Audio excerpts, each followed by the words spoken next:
तो hello guys, आप सबका स्वागत है फैंटास्टिक स्टॉक मार्केट में। तो आज अपनी मार्केट गैप अप ओपन हुई थी। जैसे कि हम लोगों ने जो है एक एक्सपेक्टेशन लगाई थी मार्केट से कि मार्केट में एक हमें बाउंस देखना चाहिए और जो है जो पीसीआर ओवरसोल्ड हो चुका है वो अब करेक्ट होना चाहिए, नॉर्मल आना चाहिए। तो आज जो है मार्केट ओपन ही अच्छा खासा गैप अप हो गई। तो जो सारा समस्या थी ओवरसोल्ड मार्केट की, पीसीआर की, वो सब ठीक हो गई ओपनिंग में। अब उसके बाद हमने आपको क्या बोला था? हमने आपको बोला था कि अगर गैप अप होता है या गैप डाउन होता है तो आपको पहले 30 मिनट मार्केट को वॉच करना है। और हमने आपको पहले 30 मिनट के बाद अपडेट कर दिया था कि आज का जो व्यू है नेगेटिव है। हमारी जो स्ट्रेटेजी है, ट्रेंड आइडेंटिफायर स्ट्रेटेजी, उसके अकॉर्डिंग आज का जो व्यू है स्लाइटली नेगेटिव है। तो आपने देखा कि शुरुआत में तो थोड़ा सा मार्केट नखरे करके नीचे आ रही थी, मगर फिर जैसे ही इसने ये लो ब्रेक किया, अपना जो स्विंग लो बनाया था, फिर एक मूवमेंट पकड़ा इसने तगड़ा वाला और अच्छा खासा नीचे आई मार्केट। अब हमने आपको और एक चीज़ क्या बता रखी है? हमने आपको बता रखा कि आपको हमारा जो ट्रेंड आइडेंटिफायर स्ट्रेटेजी है इसके अगेंस्ट कभी ट्रेड नहीं करनी है। अगर समझ लो इसने व्यू नेगेटिव दिया है तो आपको सेल ऑन राइज सोचना है। अगर इसने व्यू पॉजिटिव दिया है तो बाय ऑन डिप्स सोचना है आपको। और अगर न्यूट्रल व्यू है तो डे लो और डे हाई मार्क कर लेना है। जो भी ब्रेक हो आपको उस साइड बैठ जाना है। अब आप देखें तो हमारा स्टॉप लॉस कितना छोटा था, यहाँ के करीब हमने आपको अपडेट कर दिया था 945 के आसपास। और स्टॉप लॉस कितना छोटा था, ये रहा स्टॉप लॉस 17,200 दिया था हमने आपको स्टॉप लॉस, कि अगर इसके नीचे रहता है तो मार्केट नेगेटिव रहेगी। मतलब मुश्किल से समझ लो 50 पॉइंट का स्टॉप लॉस था। और मूवमेंट देख रहे हो क्या मूवमेंट मिली है।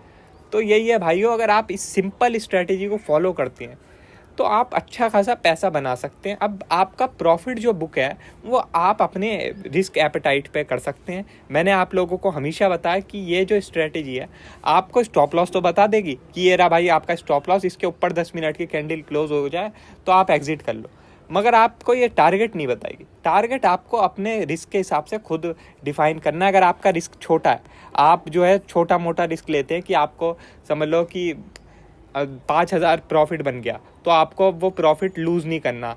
आपको जो है 5,000 में से 3,000 घर लेके ही जाने। तो फिर आपने ये जो पहली डिप आई थी इसमें ही आपने अपना प्रॉफिट बुक कर लिया, ठीक है। मगर अगर आपका ये है कि मैं 5,000 प्रॉफिट हो गया मेरा, मैं इसे माइनस करने के लिए भी तैयार हूँ, मैं यहाँ तक अगर मार्केट ऊपर भी चली जाए तब भी मैं इसे झेलने के लिए तैयार हूँ, तो आपने अपनी पोजीशन होल्ड करो और पूरा पैसा ले जाओ।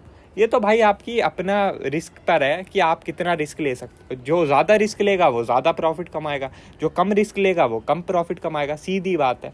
और ऐसा भी नहीं है कि हर बार ही मार्केट ऐसे नीचे आएगी। कभी कभी ये होगा कि यहाँ पे मार्केट ने डिप दी, अब यहाँ से मार्केट साइडवेज हो गई और एंड में आके मार्केट ऊपर चली गई, ये भी होगा, ठीक है। तो आप लोगों को हर चीज़ देख के ही करना है, अपने रिस्क के हिसाब से ट्रेड करो। ये स्ट्रैटेजी आपको व्यू बताई देती है। अब व्यू आपको पता लग गया, अब आप अपने हिसाब से ट्रेड कर सकते हो। कितना सिंपल है। मतलब मार्केट में आप लोगों को एक व्यू पता लग गया तो आप अपने हिसाब से कितनी आराम से आप ट्रेड कर सकते हो।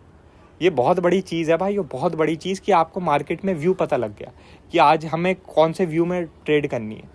अगर कोई यही व्यू बता दे आपको तो सच बता रहा हूँ आपका तो मज़े ही आ जाए, अगर कोई मुझे ये व्यू बता देता। मगर खैर कोई बात नहीं, मैंने भी ये स्ट्रेटेजी आप लोगों के लिए बनाई है। 1 महीने पूरे जुट के मेहनत की है तब ये स्ट्रेटेजी बनी है। अब उम्मीद करते हैं इस स्ट्रेटेजी से हम जैसे अभी प्रॉफिट कर रहे हैं वैसे ही कंटिन्यू प्रॉफिट करते रहें, ठीक है।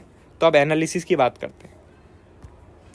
तो डेली टाइम फ्रेम लगा लेते हैं। कल है एक्सपायरी, तो हमारा जो 16,800 का जो टारगेट है मुझे लगता है कल ही अचीव हो जाएगा, जैसी आज क्लोजिंग हुई है। और साथ में हम अगर फ्यूचर देखें तो 120 पॉइंट पॉजिटिव है, यूएस फ्यूचर 500 पॉइंट डाउन है।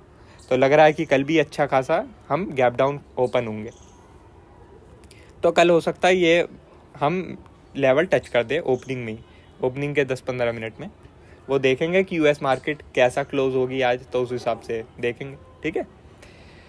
अब यह है भाइयों कि आपको अब जैसे कल देखने को मिल रहा है कि बड़ा गैप डाउन हो सकता है, तो आपको पहले आधे घंटे कुछ नहीं करना। उसके बाद फिर हमारा जैसा व्यू बनेगा उस हिसाब से ट्रेड कर लेंगे और आपको जो है एक स्टॉप लॉस बता दिया जाएगा, उस स्टॉप लॉस के अनुसार अपना ट्रेड प्लान कर लेना और सिंपल है, अपना प्रॉफिट बने और बुक करते चलना है। ठीक है, बाय आपको नहीं करना है बिल्कुल भी जब तक कि 17,250 के ऊपर मार्केट ना निकल जाए। इससे पहले कोई भी बाय नहीं बनेगा। आप बोलोगे तो बहुत दूर है, अब बहुत दूर है तब भी आपको बाय नहीं करना है। अगर आप बीच में करोगे तो ट्रैप हो जाओगे, फिर मत बोलना कि आपको बताया नहीं। अब बैंक निफ्टी की बात करते हैं। तो बैंक निफ्टी में हमारा टारगेट 39,200 था, जो कल अचीव हो चुका था। आज बैंक निफ्टी में अच्छा खासा गैप अप ओपन हुआ, उसके बाद इसने सारा अपना जो है गेन गिव अप कर दिए और हम देख रहे हैं एंड में जो है 39,200 के नीचे क्लोज कर रही है, जो कि नेगेटिव क्लोजिंग। अब इसका टारगेट बन रहा है अगला 38,600, यहाँ से सीधे 600 पॉइंट दूर। अब देखते हैं, कल हो सकता है पहले हाफ में ही हमें ये टारगेट अचीव होता मिल जाए। उसके बाद जो दूसरा टारगेट है वो 37,900 है, 37,900। अब यहाँ से आपको बड़े बड़े ही टारगेट देखने को मिलेंगे और विक्स भी जो है हम अब अच्छा खासा अप होते हुए देखेंगे कल भी। आज जैसे फ्लैट दिख रहा है विक्स, तो कल हो सकता है हमें अच्छा खासा विक्स अप दिखे। HDFC बैंक देख लेते हैं, आज इसने भी काफ़ी नेगेटिव किया है। तो इसने भी भाइयों जो अपना एक सपोर्ट था दोबारा ब्रेक कर दिया, अब अगले सपोर्ट की तरफ बढ़ रहा है जो है 1525। तो ये भी नेगेटिव है, तो साफ है बैंक निफ्टी भी आपका सेल ऑन राइज है। डॉलर देखें तो डॉलर में आज अच्छी स्ट्रॉन्ग कैंडल बनी है भाइयों। देखो आप 20 SMA के ऊपर चल दी है। डॉलर का दोबारा टारगेट बन रहा है 106 बन रहा है डॉलर ऊपर। तो समझ जाओ भाई कि अभी सिंपल है, सेल ऑन राइज की मार्केट चल रही है, ज़्यादा अपना दिमाग लगाना नहीं है। जो इंट्राडे का व्यू आ जाए उस हिसाब से इंट्राडे में ट्रेडिंग कर लेनी है, जो पोजिशनल का व्यू है उस हिसाब से पोजिशनल ट्रेडिंग करनी है। पोजिशनल और इंट्राडे में कंफ्यूज नहीं होना। पोजिशनल में हो सकता है सेल हो, इंट्राडे में हो सकता है बाय हो, तो ये दो अलग चीज़ हो जाती है कभी कभी। तो इसलिए आपको कंफ्यूज नहीं होना।